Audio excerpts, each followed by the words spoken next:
Merci mesdames et messieurs, merci de nous regarder à travers les 7 communes de la ville de Lubumbashi. Mesdames et messieurs, bienvenue dans cette émission Café Débat, une émission qui parle de la politique en République démocratique du Congo, pourquoi pas ici chez nous.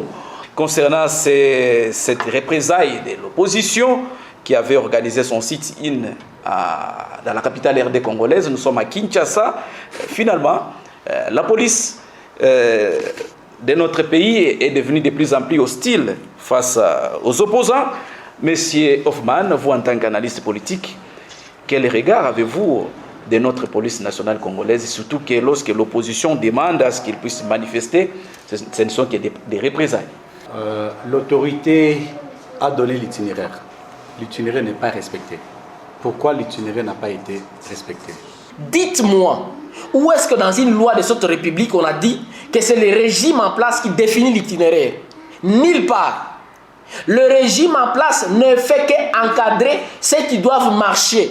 Il n'y a nulle part où on a dit de manière express verbis dans la loi que ça serait le régime en place qui définirait l'itinéraire pour ceux qui marchent. On informe l'autorité de la marche qu'on veut organiser. Ça, c'est la lettre du texte. Maintenant, il faut aller dans l'autre face à l'esprit. Pourquoi on informe? Quel est l'esprit du constituant lorsqu'il vous dit, lorsque vous avez à organiser une marche, vous devez informer l'autorité?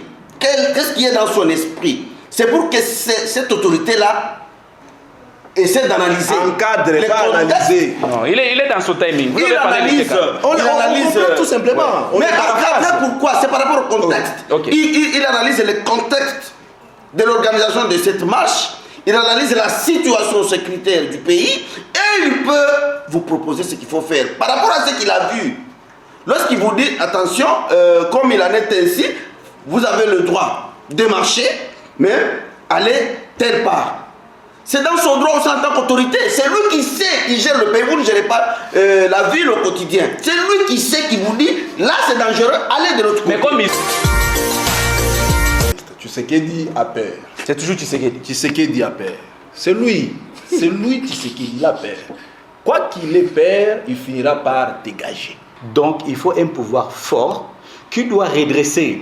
Donc c'est vrai que les hommes politiques qui sont ici, ils ne sont pas d'accord. Mais moi je trouve qu'on doit casser tout pour bien refaire. En commençant par l'administration de la fonction publique, jusqu'à tous les partis politiques en poubelle. On reste avec un pouvoir fort, juste le gouvernement, la justice et les services de sécurité. Merci beaucoup.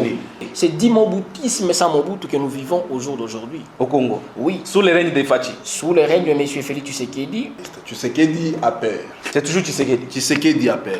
C'est lui Tshisekedi a peur. Quoi qu'il ait peur, il finira par dégager.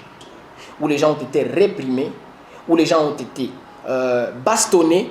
C'est ma toute première fois qu'un véhicule d'un opposant qui vient marcher pacifiquement soit atteint par des balles. Les véhicules de quand même l'opposition, quand même, c'est bien. Vous marchez quand même avec les limousines. Non, le véhicule de M. Moïse Katumbi Tchap a été touché par des balles. C'était quoi l'objectif? Oui. La Jeep blindée de Katumbi a été touchée par balle. Oui, ça peut arriver. Pour quelle intention? Qui c'est qui a tiré cette balle? Ça peut arriver qu'on tire des balles? Ça peut arriver? Oui. Non.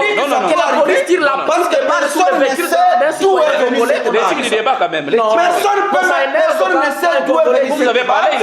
Cette balle peut provenir même du camp de Katumbi. De la police et des PES. Mais tout à fait, dans toutes les lignes, Mieux vaut Kabila que Tshisekedi.